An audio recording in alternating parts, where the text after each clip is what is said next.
Welcome back to The Goodness Habit, where joy is a muscle and we're learning how to flex it.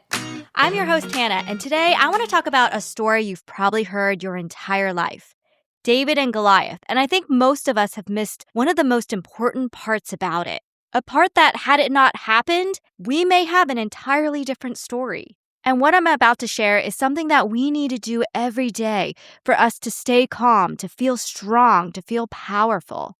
So the David and Goliath story usually goes like this, right? It's a classic underdog story. You have this huge giant, very much favored to win, and then the little tiny underdog.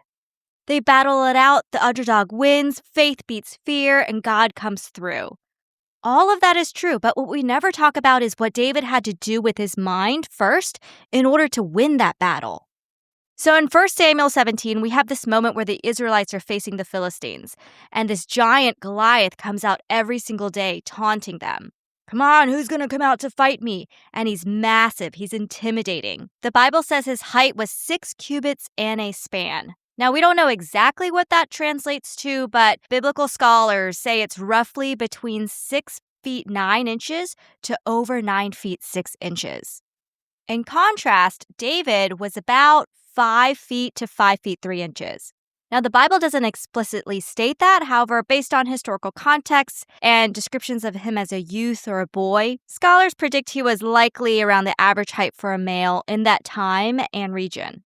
So for 40 days, Goliath comes out every day and says, "Send someone to fight me." And in verse 11 of 1 Samuel chapter 17, it says, "On hearing the Philistines' words, Saul and all the Israelites were dismayed and terrified."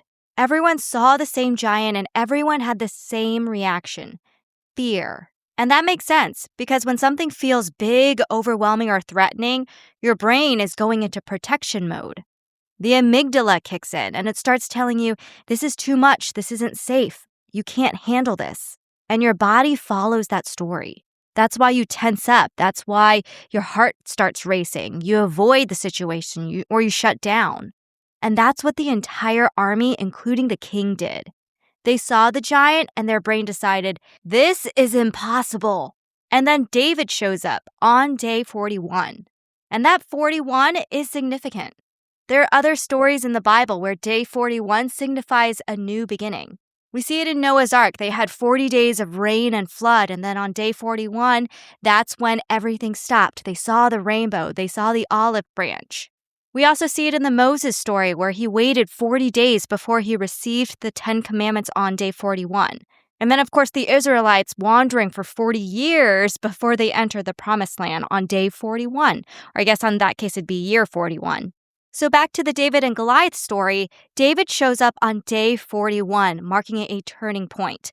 We have the same giant, we have the same situation, the same king, the same army, but David has a completely different response to the situation. He did not accept the first story his brain could have told him, which was, this is a scary situation, you need to run. Now keep in mind, David was about maybe 13 to 15 years old. Biblical scholars say he was a young boy, he was a shepherd. So for him to be like, yep, I can defeat this 9'6" giant, even though I've never trained to be a warrior, is impressive. And it's something that we should do as well when we face our proverbial 9'6" giants. David did these 4 things. First, he questioned the narrative. In 1 Samuel 17:26, David starts asking questions. He basically says, wait, what's actually happening here? He asks, what will be done for the man who kills this Philistine and removes this disgrace from Israel? Who is this uncircumcised Philistine that he should defy the armies of the living God? And when his older brother, a well-trained soldier, hears him asking these questions, he says, why are you here? Shouldn't you be going back to your sheep in the wilderness? And David says, now what have I done? Can't I even speak? Can't I even ask questions? He's not just absorbing the fear, he's interrupting it. And that's the first shift. He didn't automatically believe what everyone else believed. And that includes his amygdala. He's trying to bring his prefrontal cortex, that part of your brain responsible for logic and reasoning, back online. Number 2, he's looking for the evidence. And this is after he volunteers to go defeat Goliath. In verse 33, Saul says, "You're not able to go out against this Philistine and fight him. You're only a young man, and he has been a warrior from his youth." And David shoots back by saying, "Your servant has been keeping his father's sheep. When a lion or bear came and carried off a sheep from the flock, I went after it, struck it, and rescued the sheep from its mouth. When it turned on me, I seized it by its hair. Your servant has killed both the lion and the bear." Goes on to say, "The Lord who rescued me from the paw of the lion and the paw of the bear will rescue me from the hand of this Philistine." So yeah, he wasn't technically trained in battle and he wasn't, an official soldier, but he had evidence to say, yes, I've done similar scary things before, gone up against creatures that are fierce and stronger than me and defeated them. Plus, I have the Lord on my side. So he's saying this to Saul, but he's also saying this to his brain. Number 3, he rejected what didn't fit. Saul tries to give David armor, and that makes sense, right? You're going into battle, that's what you do. But he ends up taking it off because it didn't fit him. It was huge. He didn't try to become someone else to face the situation. He didn't say, maybe I need to do this the way everyone else would. He stayed aligned with how he was equipped, backed by the evidence from those lion and bear encounters. He wasn't wearing armor then. He doesn't need it now. In other words, he doesn't need to be someone he's not. And then lastly, the most important part, he spoke truth before the outcome. And this is that famous verse, "You come against me with sword and spear, but I come against you in the name of the Lord." He didn't wait until he won to believe that. That was as he was stepping onto the battlefield. He aligned his mind with truth before the outcome. Your brain is constantly telling you stories, real or not, when things feel overwhelming, when your kids are melting down, when you feel like you're behind or failing. Your brain is going to default to, this is too much, can't do this, I'm not enough.